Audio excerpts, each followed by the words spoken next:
Hi there guys. So today we're just doing it in a different format, just to sort of keep it up and keep up the show and see if we can mix things up a little bit. This is the area that I do my television show, which I got a television show now, which is on the community stations in Melbourne, Channel 31. Anyway, so it's local to Melbourne, so it's probably got a viewing of about 0 or 1. On that I do mostly the miniature war games and things like that, but today we're looking at some advanced Dungeons and Dragons. I get a number of questions, and so often I not so much I ignore the questions, but comments, which are great. I love comments, and I love it when I get called up on rules, errors, as well as different takes on the way that things are. That's fantastic, and that's just us as a community working together to constantly keep the conversation about first edition and gaming alive, which is what we want. So anyway, so I get a couple of questions. So usually there can be things like, how do I use rope? Often the answer is in my mind, just talk with your DM. And there might be a couple of instances where it's like, how do I use this spell or that spell, and what conditions are this different, and so on. And I don't quite know how to handle whether it's worth exploring things like chant and prayer, which are much larger than they show up in the player's handbook. You can do so much more. Alas, I digress. So anyway, I had a question about monks, which is really cool because I love monks. Monks are good. So what we want to do today is have a look at the monk class. Now, I'm doing it in this format because I can throw up images here and there or replace the screen with something. I'm learning how to use a lot of software.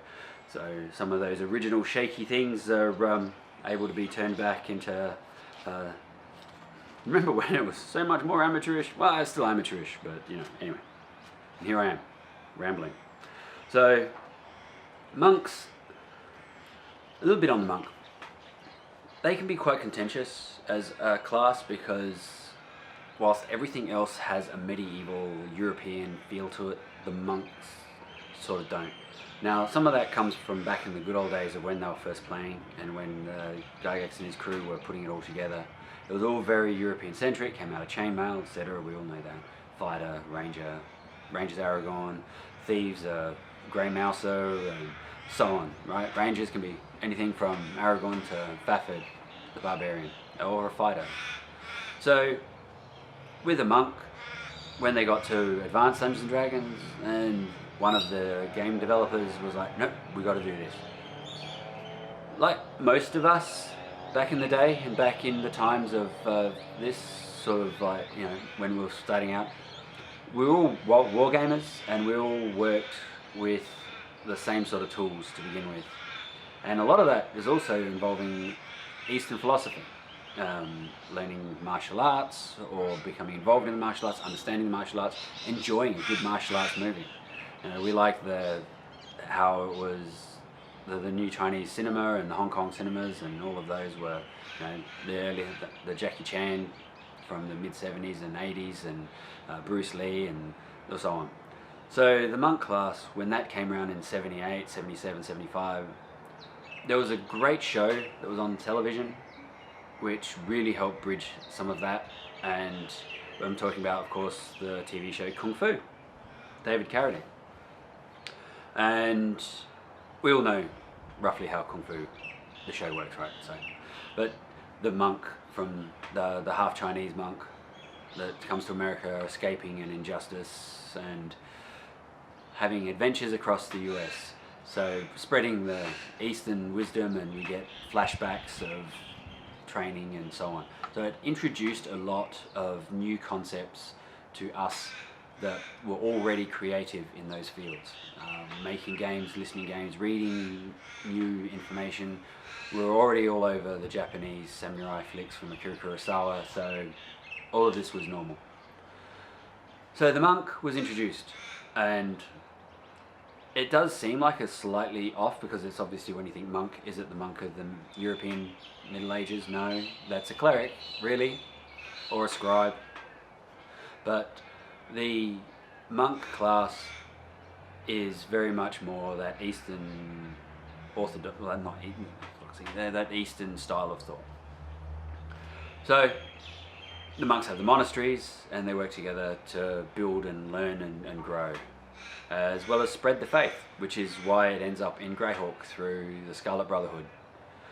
Why the monks are separate, and why they're only humans, and all of those sorts of things come from its doctrines, and so on and so on.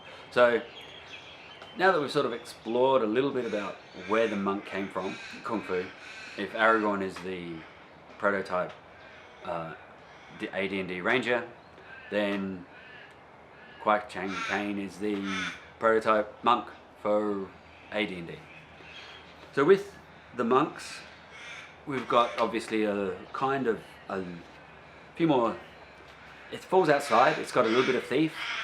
It's got a lot of combat, and it has almost no magic, but it's still quite a mystical class. So I'll put excerpts up, but reading primarily from the rule books. When you're looking at the monk, to qualify for the monk, it's important: strength 15, wisdom 15, dexterity 15, and constitution 11. So already you've got to be 15, 15, 15, and 11, which are huge. And it's 2d4 as the initial starting hit points, because it starts with 2 hit dice, which is also sort of like, well, why isn't it a d8?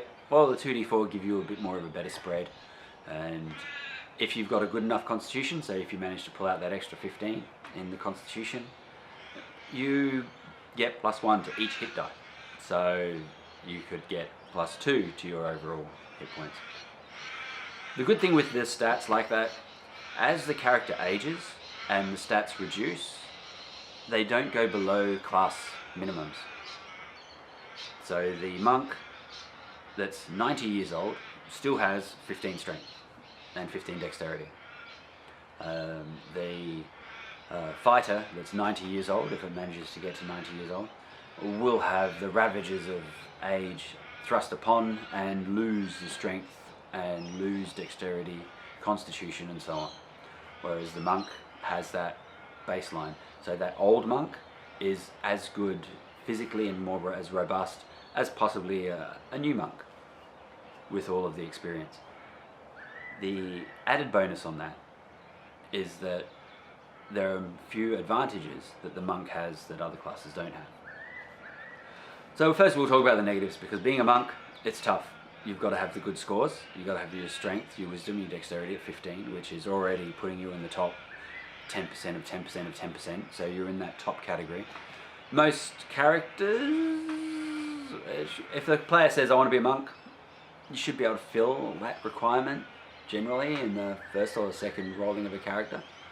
Of course you have no armor, so you're an armor class 10. You get no dexterity modifier. The strength bonuses, modifiers to hit and damage are off the table, so you don't get them either. So even if you have 18 in your strength, you don't get that +1/+2. You're just left with no modifiers.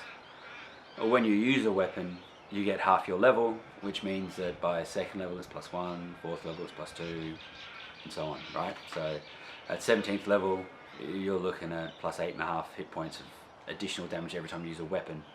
So you're the 90-year-old monk at 17th level, you've got kick-ass stats, and you're stabbing someone with a dagger, you add +8.5 hit points. The tracking of the half, that's up to the DM whether they do every second or whether you sort of fluff it through. So if you know you've hit the same person twice, take it into account. Anyway, the DM has to figure that out. That's a DM thing, and the DM needs to work out how to do the half points. Whether you keep track of it, and what happens if someone's at half a hit point? Is that equal to 0, or is it not quite 0? They're still unconscious, but they will come back. So that's something that the DM needs to sort out. But the monk has no armor, has no armor class adjustments from dexterity, has no strength adjustments to hit or damage. Does still get all the dexterity modifiers. So if you do have 18 dex, you still do get the +3 to hit with thrown weapons and missile weapons, and you still get the adjustments for reaction as well. So with the 18 dexterity or 17 dexterity, you could still have a hand axe in each hand or a dagger in each hand and still get the extra attack with a 0 modifier on one and then a -2 on the other, and negative modifiers are handled not quite as a negative, but anyway. So you've got to be a little bit tricksy as to how you work out to do the monk. As a player with a monk character, you've got to make yourself relevant. It's a good backup second rank fighter. They do have some good ranged weapons to protect versus charges. You do get 1 weapon proficiency, but you get more weapon proficiencies. You get more weapon proficiencies than everyone else at a faster rate. When you attack, your attack matrix is that of a cleric. So you don't have the problems of a thief and a magic user, where those classes have a 5% less than a standard first level, as well as the cleric attack matrix at every the third level. So at 4, at 7, at 10, you move down a spot, as opposed, or move a couple of spots, as opposed to trickling down like you do with the thief classes and the magic user classes. So they are a better fighter than their equivalent location. So obviously the fighters are at the top of the tree, and then after the fighters, rangers, paladins, clerics are pretty good, and then druids are okay. The monk probably sits in that level because they're limited in weapons and armor, and then you've got your thief classes, assassins, and so on, because they've got the worst attack matrix, and then the magic users. This is in hand-to-hand combat. So obviously the biggest element to the monk class is how they do unarmed combat. The monk has an open hand attack. The open hand attack is what is used for their, well, it's their overall unarmed. It's their punching and kicking and headbutting and all of their other weapon usages out of using their body. So there's also an element of, well, hang on, how does that work against pummeling, grappling, and overbearing? Because that's in the DM's guide, and it's awfully confusing. And okay, that's a different conversation, and I tackled that reasonably well, I think, but I'm happy to revisit. The open hand has weapon modifiers. See, with the monk, your open hand attack isn't a weaponless combat. It is an actual weapon. It's as equal to a dagger, or sort of. At first level, it's D3. But when you punch someone, you can, and you're using the weapon charts, you've got all of the other weapon details that are with the open hand attack, fist or open hand. So with that, obviously, it's at minus. What happens is that the armor class 2 gets a +7 to their armor class. It's not a -7 onto your attack roll, it's a +7 to their armor class. So the guy in plate mail armor that you're facing off against that has plate and shield of armor class 2, and you come up to them and you just come in with your open hand attack, they're now at -5 armor class, which for a first level means that you can hit them on a natural 20, or on a roll of 20. So if you charge, you get +2 to your attack, and so on. But again, that's combat weapon charts, which we've also dealt with in the past. If you don't mind, I'm referring to some notes. So the open hand is a weapon, and it sits exactly like a weapon with respect to everything else. The big question is, what do you do on a tight initiative? Because the weapon speed factor of a fist or open hand is a 1, which means that if you're attacking against a, what do you do when you're fighting against the other, something with a two-handed sword? Well, and it's a tight initiative, the monk gets additional attacks because of the speed factor modifiers, which is handy. So when you're up against the really long weapons and really like the weapons with a high speed factor, the faster speed factors, ones with lower speed factors, sometimes get additional attacks depending on how often. And it's really good for when there's a massive difference. So this is where monks do well against those bigger weapons. They're not afraid to get in and start to do some additional, so it helps. They get attacks before and after. But the open hand is a weapon. And the benefit of an open hand attack from the monk is that if somebody does try to do a grapple or overbear or a pummeling attack, you're a weapon. You're treated as a weapon, and you have all the weapon adjustments. If you're grappled, you can still do your normal 2 hits, as opposed to only being able to respond with a grapple. If someone grapples a fighter, then it's a grappling routine, and everyone's in a grapple. So you're limited to what you can do, and those numbers aren't ever going to change, because, or rarely change, because it's based on your stats. Whereas with a monk, if someone grapples a monk, the monk has that as the martial art, as the open hand attack, as always doing damage, and it does real damage. It doesn't do some sort of weird concussion subdual damage. So monks get some special abilities along the way of their career progression, and almost all the abilities that come out of this book were in Kung Fu, or what Kwai Chang Caine did in terms of meditations, in terms of disappearing, in terms of controlling animals. He was able to walk into a pit of snakes. He was able to calm a horse that had PTSD. He was able to calm a bunch of wolves and stop them from attacking you.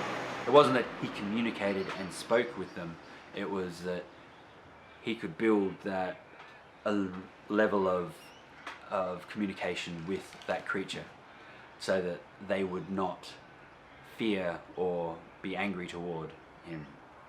So that was pretty groovy, and that's what they've got in here. And the more you progress in the monk, then the more connected you are to the universe, and the more that the universe talks to you, which is why you get the other benefits as well. And we've all seen those great martial arts movies when someone's running down the side of the wall. I mean, that's what monks do. They just right, I'm just jumping off this cliff and I'm just running down the side of the wall. So they get all these really weird hinky abilities. They get them. The cool thing with the monk, on top of every other cool thing, is that they also have a stunning capability and the ability to kill with one punch or one strike. If you roll 5 more than your attack roll, if you need an attack 15 and you roll a natural 20, if you need an attack 20 and you attack 10 and you roll a 15 or higher, then you stun your opponent, which is really bad for the opponent, because stunning, you lose all sorts of modifiers and now you're easy to hit. And again, if we're talking about a monk moving into a cage match with a fighter and stripped down to their shorts and they're getting into some biff, armor class 10 versus whatever armor class the monk's at, the monk also gets a weapon adjustment versus armor class 10, and if they hit 5 points or higher, you're stunned. So there's a lot of modifiers, there's a lot of good benefits in there in terms of what the monk can do. So if you're a monk and you want to make a few extra coin, then maybe something like some prize fighting might be worthwhile as well, so just as some extra elements. So there's a lot in the monk section that sort of falls outside of standard D&D, and that is really their special abilities. But if you treat it like the connection to the universe, understanding of self, the meditative practices, then it doesn't make so much of a difference. It's not like they get a magical power to resist charm, they just understand themselves and know their minds to be able to resist. And same thing, most other things like with followers and such, it's all in there and how it works. So the monk has the ability to also knock aside natural missiles and avoid magical saving throw based missiles. So fireball is a saving throw based missile, literally throwing the fireball and whatever else. So the monk has a potential to, if they save, they save completely as opposed to half, or and so on. So, and when they deflect, they make a saving throw versus paralyzation, and that helps them knock it to the side. There's no limit to the number. You could have 1,000 arrows coming at you, and you can just go Manticore missiles. That's why they put the Manticore in there, because the Manticore is very much, that's one of the, they put that in there so that you can know that, okay, monstrous weapon types are also affected as well. Because there's the occasional monster that has a thrown or missile that spikes out, and the Manticore is just the living embodiment of something that chucks missile-y things. So, when you're a monk in the character, in the party, the surprise is the one that's going to get you, because you're hoping that there's going to be a ranger, because the ranger just makes it easier. Surprise is a mess just in general, but the monk makes it even more so because it drops it by 1% every level, 1%. So that was just weird. Originally there was a strong percentage-based system that they were going to go with the game originally, and then they moved it to whole unit dice, like 20s, 10s.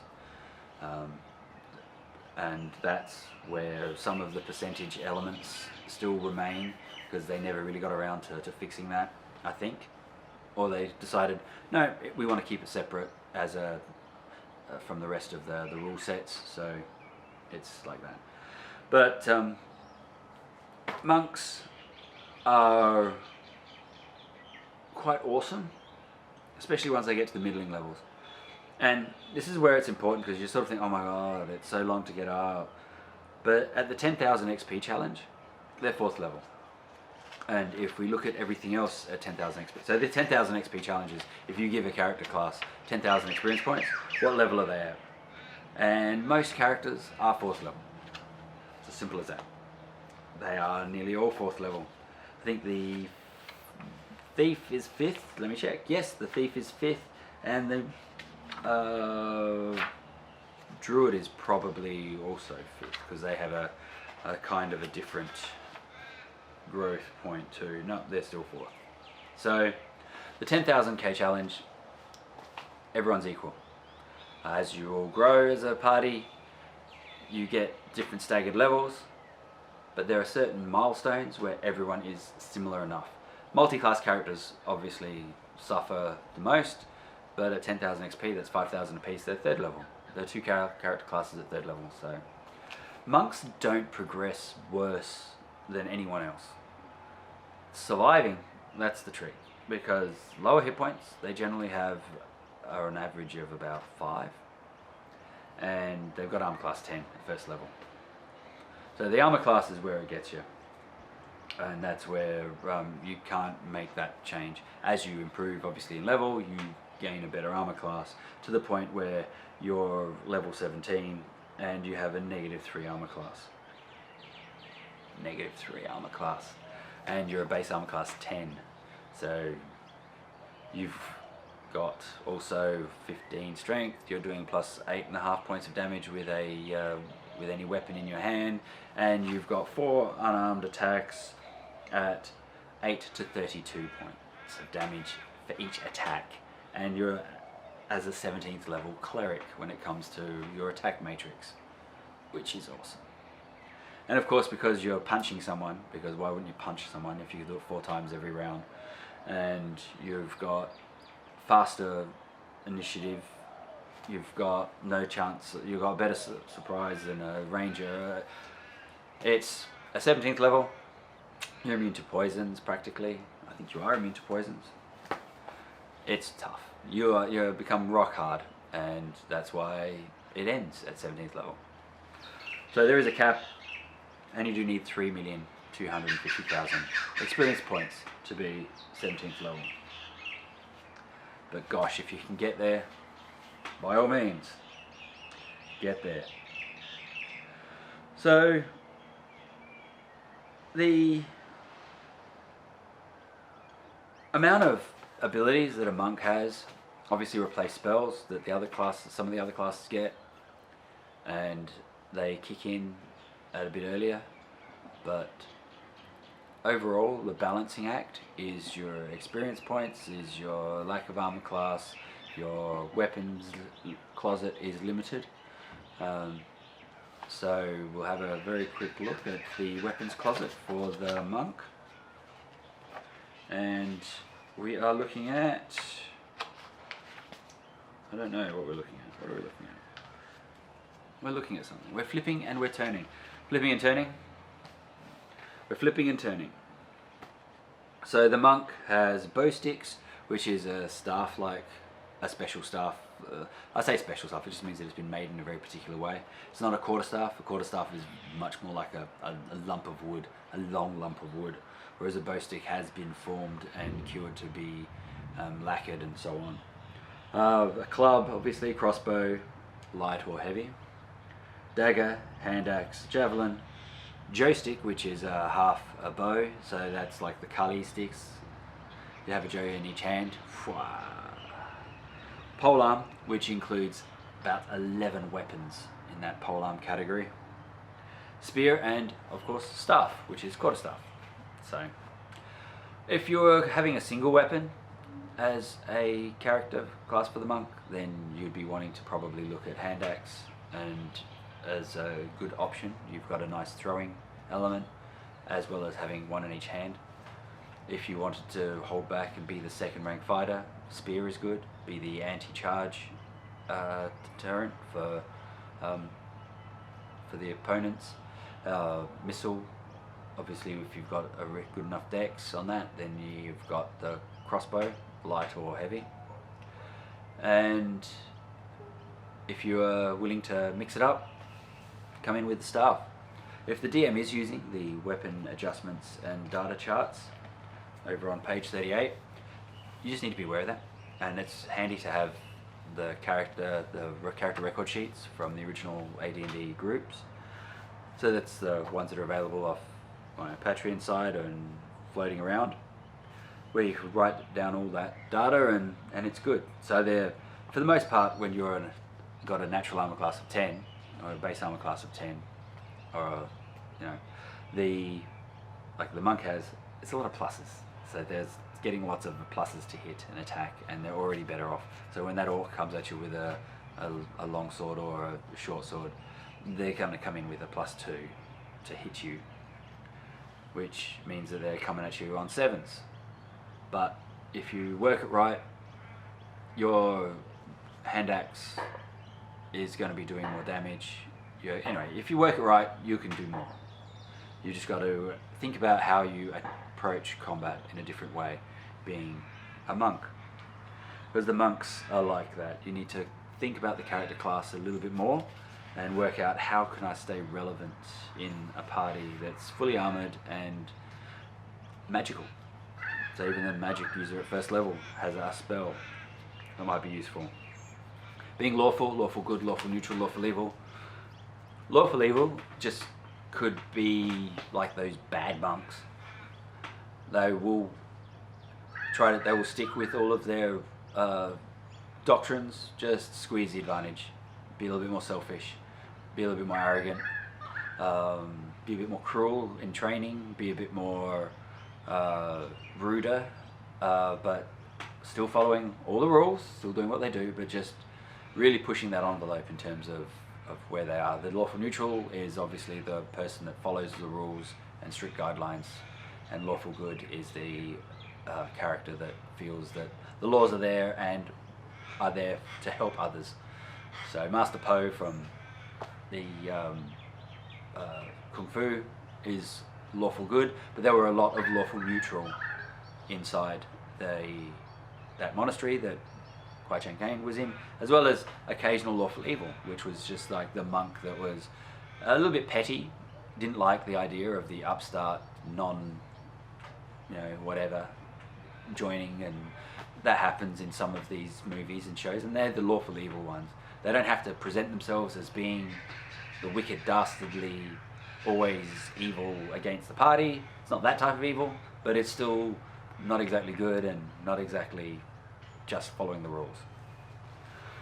So a monk can be of a little bit, has some degree of variance of whether it's good to evil, and assassins are generally lawful evil, and so they fall into that category. So Brotherhood, back in Greyhawk, where it's monks, assassins and thieves, that lawful neutral, lawful evil, that really fits with that that vibe that comes from there.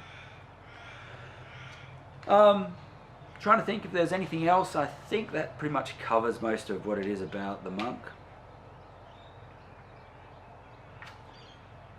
Obviously they don't get every thieving ability, but they get a few of them. They get the open locks, find and remove traps, move silently, hide in shadows, hear noise, climb walls, which means they don't get the read languages or the pickpockets. So that's the only thing they can't do, which is fair enough. They don't really steal. They're not that type of thieving abilities. And again, those what we see in those abilities is exactly what we see in the TV show Kung Fu, as to what the character does. Breaking free from chains, getting out of being bound, climbing, getting...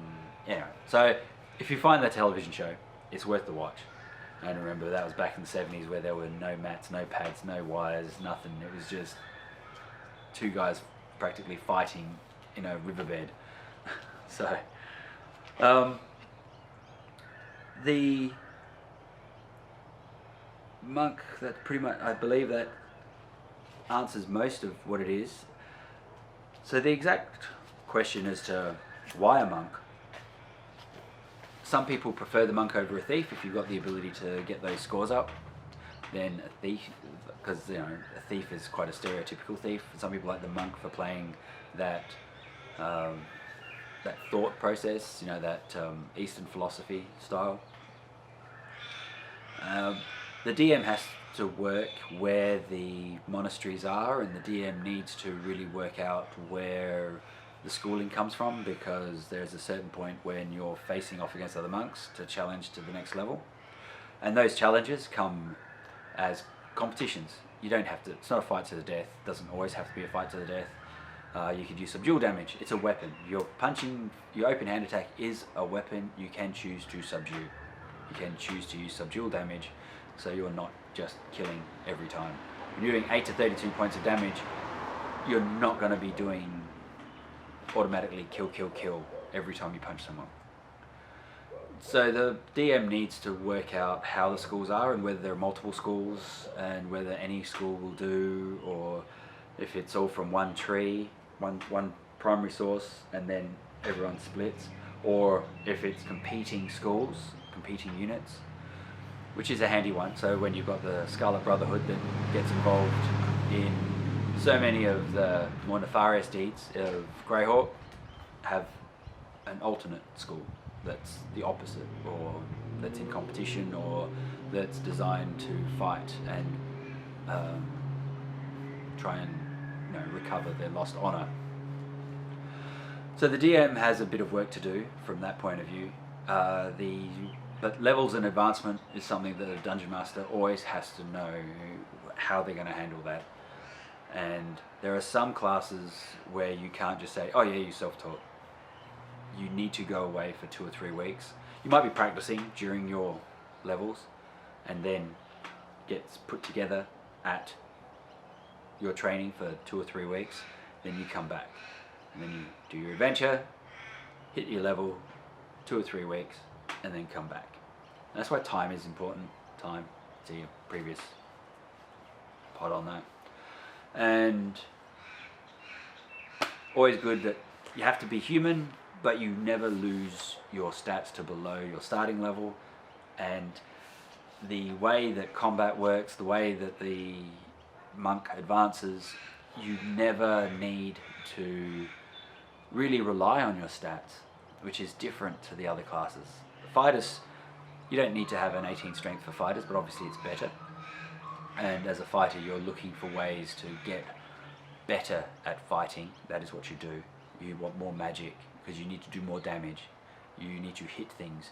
And that's where the monk falls down. You don't have that natural ability to hit, or magically creatures that need to be hit by magical. So your open hand attacks will not work. Equalizer.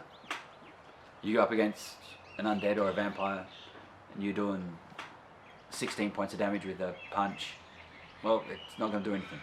You need to revert to that dagger +1. Then plus your level modifier. But that's one of the elements that's beautiful about this game, is that you have those equalizers, and they bring it back to a base level. So the DM has to think about a few things and has to work out down the line how the advancement works, but that's an across the board. You'll hear me say that every time. The Dungeon Master needs to know how the characters are going to level. And for monks, it's really important, because that combat happens earlier than the other levels for anyone else. I think the Druid is the other character class, but that's not until 12th. Whereas this happens like at 5th or 6th, because that's when it was at the TV show. First episode, he has to duel someone because he has to prove his worth, practically. So it's like I said, everything is done through a prototype of Kwai Chang Caine off the TV show. Alright, this has been going on for a lot longer than normal. I really appreciate the time and effort that everyone puts in watching these, and I hope that I can be beneficial. Comment below. Yeah, I've got the character record sheets up on the Patreon site, so there should be a link in there somewhere. I've still got the Tableau documents up and running, and if you're so inclined, there's also the television show. But anyway, so sorry it's been a while. Lots of stuff going on, COVID as well as everything else. So I do appreciate everyone, and I do appreciate your comments, your thoughts, and I am glad to have this opportunity to talk about my favourite topic, which is Dungeons and Dragons. Favourite topic. Thank you, and stay safe.